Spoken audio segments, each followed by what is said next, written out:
I've spoken to you a few times recently about things I got right as a single. Today, I want to share some things that I just got plain wrong. Hey, this is Todd. Welcome to the Thrive Singles Podcast. Whether you're single again or still single, stop hating being single and learn to thrive.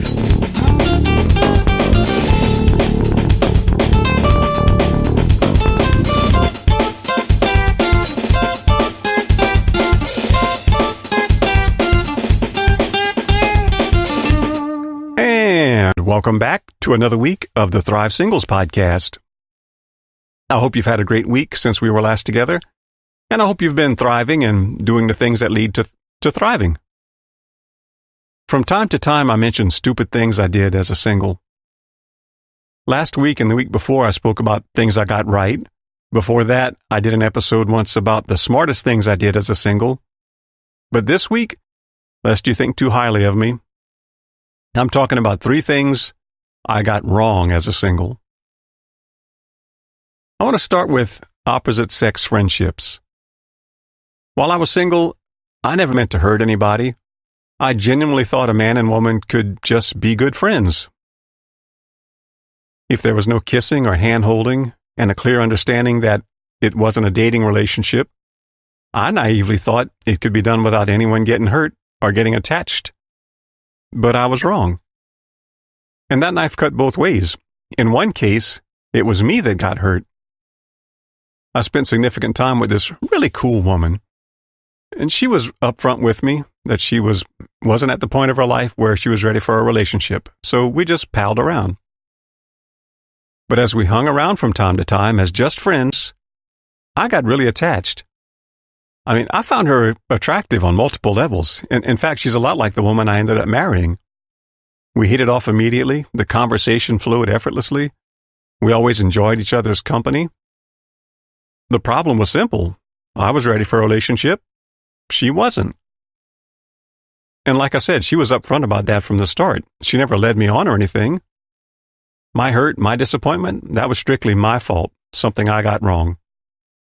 In a different relationship, I'm the one who hurt somebody else. And here again, there was no kissing, no hand-holding. She was fun to hang around with, but I had no romantic interest. So here again, I naively thought that it was possible for a man and woman to just hang out as friends. Because, there was no romantic involvement. Nobody would get hurt. But I know now for a fact that when I got married, it hurt her. So try to get this right. Don't make the same mistake I made. Don't naively think you can spend loads of time around one certain person of the opposite sex without one or the other of you getting attached and getting hurt. Unless there's a mutual interest in pursuing a relationship and some sort of commitment is made, don't spend too much time with any one person. Otherwise, someone will get attached and someone will get hurt. Something else I got wrong was going too far physically. And this is hard for me to admit. I talk a lot about not letting your physical relationship get ahead of your commitment. But that's not the whole story. Even if you're engaged, you're not married. There are still limits. I let our physical relationship get out of hand. As our relationship got more and more intimate and our wedding day got closer and closer, I started letting my guard down. I started letting myself be alone with her at her place. Being human beings, we started going further and further. Now, we didn't go all the way. In fact, we probably didn't go as far as a lot of couples go. But we went further than we intended and further than we should have. If we would have, for any reason, needed to push back the wedding date, it would have been really hard not to go all the way prematurely. It would have taken drastic measures to reset our physical relationship to where we could stay pure until that day. We were on a trajectory toward having sex very soon. Be sure you get this right. Never let your guard down. Never move your guardrails. If purity really is your aim, you'll need to be very purposeful in how you interact with the opposite sex. Dating, or even being engaged, does not give you license to do whatever you want. If you want to stay pure, walk wisely. Don't let yourself get careless and start drifting into the things that you promised yourself you wouldn't do.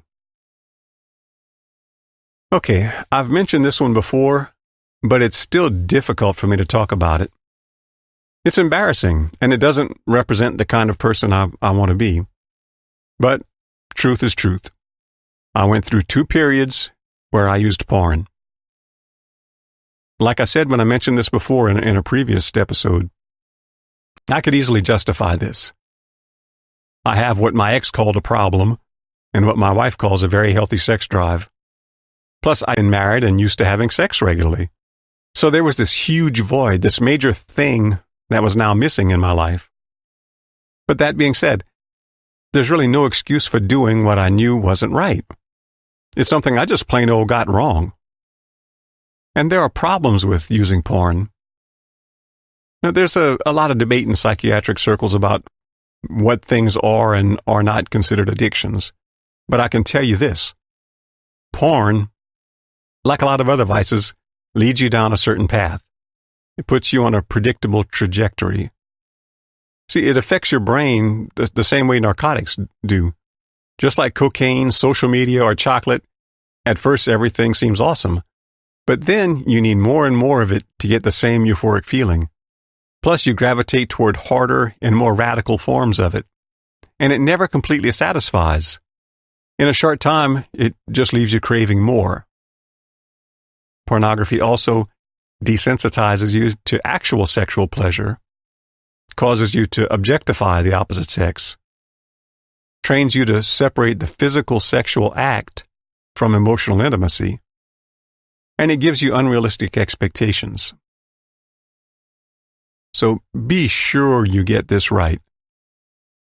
Getting junk like that out of your life is an important part of becoming the person you're looking for is looking for.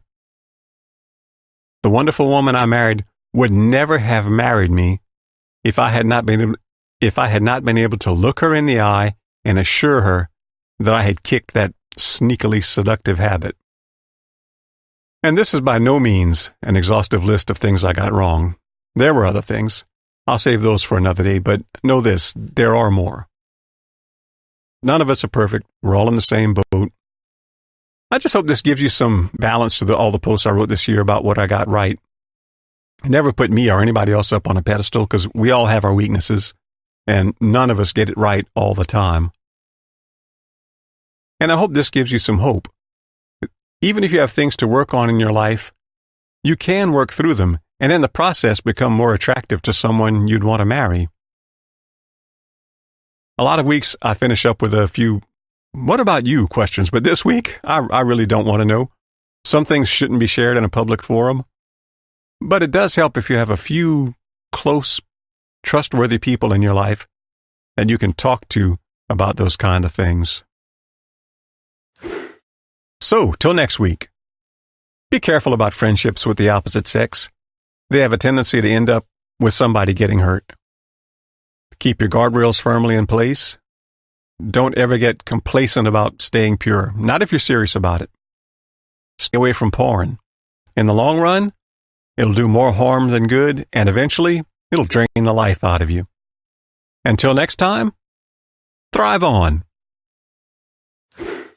I hope you enjoyed this week's podcast. See you next week. Till then, be sure to subscribe and go check out my extensive archive of past posts at thrivesingles.com. And thrive on.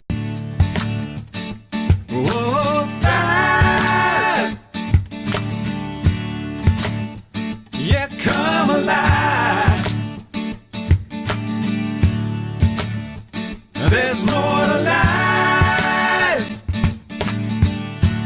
You gotta grow, you gotta thrive. Whoa, whoa, you gotta thrive. There's more to life than to just survive. You gotta grow, you gotta